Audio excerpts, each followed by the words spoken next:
I never believed in ghosts. Not until I inherited the old Hollow Fields farm from my great-uncle Thomas in the spring of 1893. The property was miles outside of Abilene, Texas. Nothing but dry earth, brittle grass, and that endless whistle of wind across the open plains.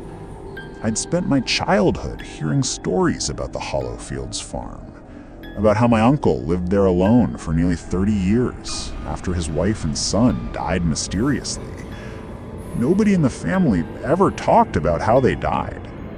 When the telegram came saying the property was now mine, I thought it was a blessing.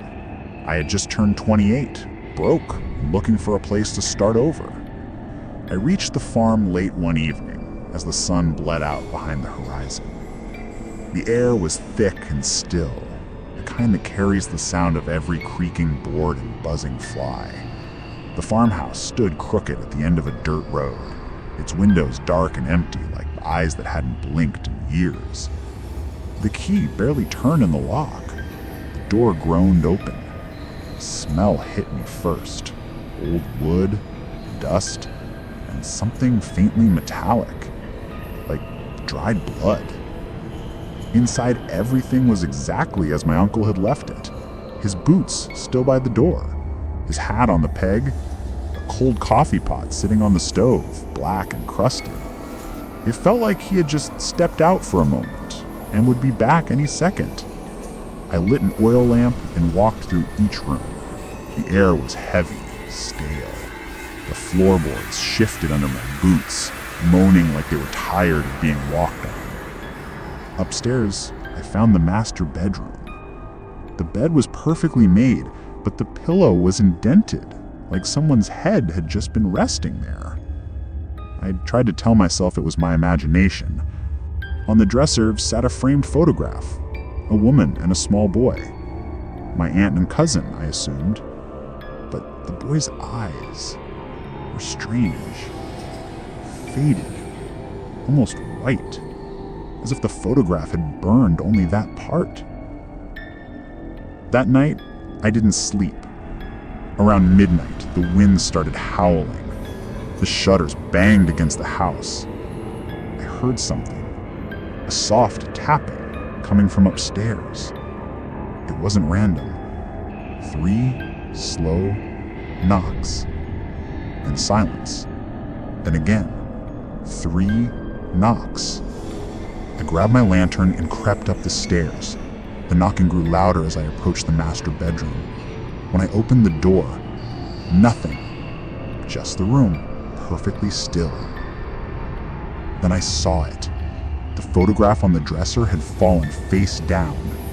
When I picked it up, the glass was cracked, and behind me in the reflection, I swear I saw the outline of a child standing by the window. I turned so fast I nearly dropped the lamp, but the room was empty, only the curtains swaying from the open window.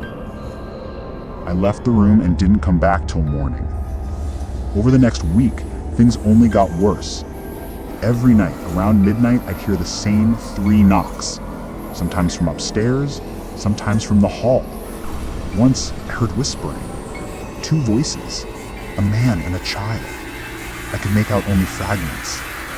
He shouldn't have buried it. It's still there. The second week, I started digging. There was a patch of land behind the barn where the grass wouldn't grow, a circle of dead earth. The locals called it the Hollow Field. I didn't believe the old stories that something was buried there, but I had to know. By the time I hit the 3rd foot of soil, I struck wood, a small box. Inside, a rusted revolver and a child's shoe. The wind died completely. The air turned cold, colder than I thought Texas could ever be. And from the house, through the open window, I heard crying. A boy's crying. When I ran back inside, the crying stopped, but muddy footprints, small ones, led from the door to the stairs and up into the master bedroom. At the top step, my lantern went out. I froze. In the dark, I could hear breathing, slow, raspy, right by my ear. Then a whisper, I ran out of that house and didn't stop until the sun came up. A month later, a neighbor told me the truth about my uncle. His wife and son didn't die of sickness. They were found in the well behind the house, the one that was filled in years ago. The sheriff said Thomas confessed on his deathbed that voices in the wind told him to do it, to bury the sin beneath the hollow field. They never found the revolver or the shoe. I sold the property a week later. I never went back. But sometimes, when the wind picks up just right here in Abilene, I swear I can still hear it. 3 knocks, then silence, then the whisper of a child asking me why I ever opened that box.